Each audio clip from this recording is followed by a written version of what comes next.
Sebagai ketua pansus, ya, jenengan salah satu orang yang bertanggung jawab terhadap yang namanya kebijakan ini, Mas Mahruz. Dalam berbagai kesempatan juga Mas Mahruz menyatakan bahwa ini tidak ada kenaikan karena memang faktanya hanya penyesuaian.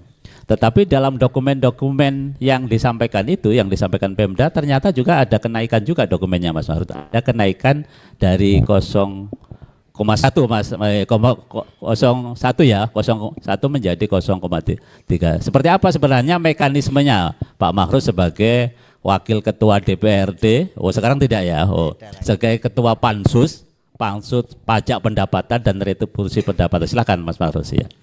Ya, terima kasih.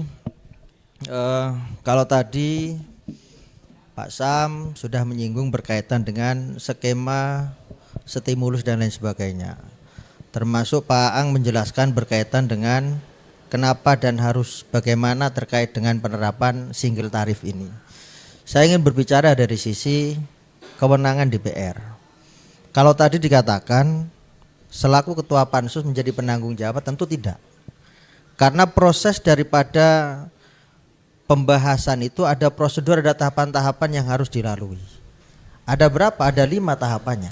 Yang pertama adalah tahap penyusunan, kemudian tahap pembahasan, kemudian pengundangan, sampai batas nanti tahap evaluasi. Nah, berkaitan dengan raperda perubahan ini, kenapa dalam 1 tahun, baru 1 tahun kemudian diajukan perubahan? Bahwa semangat Kemendagri melakukan evaluasi di dalam rangka penyeragaman berkaitan dengan PDRD. Karena ada beberapa perda yang sebelum diparipurnakan itu ada fasilitasi, ada yang setelah diparipurnakan baru dievaluasi. Ada berapa paripurna yang setelah diparipurnakan baru dievaluasi? Itu salah satunya adalah perda PDRD, pajak daerah dan retribusi daerah, kemudian RT RW, kemudian APBD dan pertanggungjawaban APBD. Maka dalam konteks ini berkaitan dengan semangat perda itu sesungguhnya ada 2 hal yang harus kita pahami. Yang pertama adalah semangatnya untuk melindungi, dan yang kedua adalah semangatnya untuk mensejahterakan. Tentu dalam konteks ini raperda perubahan Perda nomor 1 tahun 2024 tentang PDRD ini sudah melalui tahapan proses-proses. Pertama, tahapan perencanaan. Berarti dalam proses pengusulan kenapa harus dirubah. Berbeda dengan halnya kalau perda baru, raperda baru harus ada NA dan seterusnya. Tapi kalau raperda perubahan itu cukup dengan penjelasan dan juga keterangan.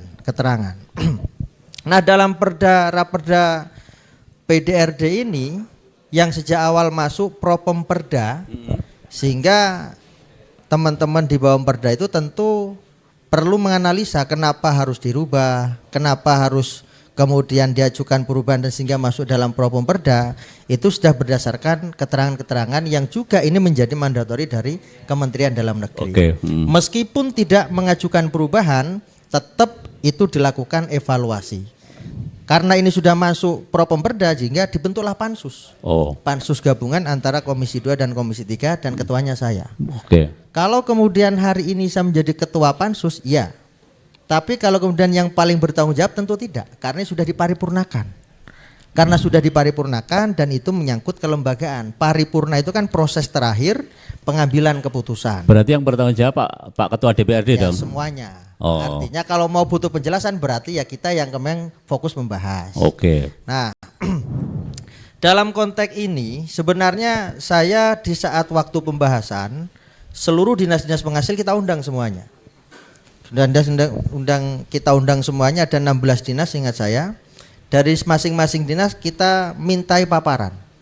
Apa yang mau dirubah, apakah tarifnya mau dinaikkan atau diturunkan, atau kemudian ada tambahan objek baru pajak dan lain sebagainya, kita rinci. Termasuk Pak Sam yang pada saat itu kita mintai keterangan apa yang akan dirubah. Tidak membahas PBB. PBB tidak masuk dalam klausul perubahan. Tidak masuk apakah ini dinaikkan atau diturunkan, tidak ada. Yang ada terkait dengan penurunan PAT, kemudian terkait dengan PBJT, pajak barang dan jasa tertentu, kemudian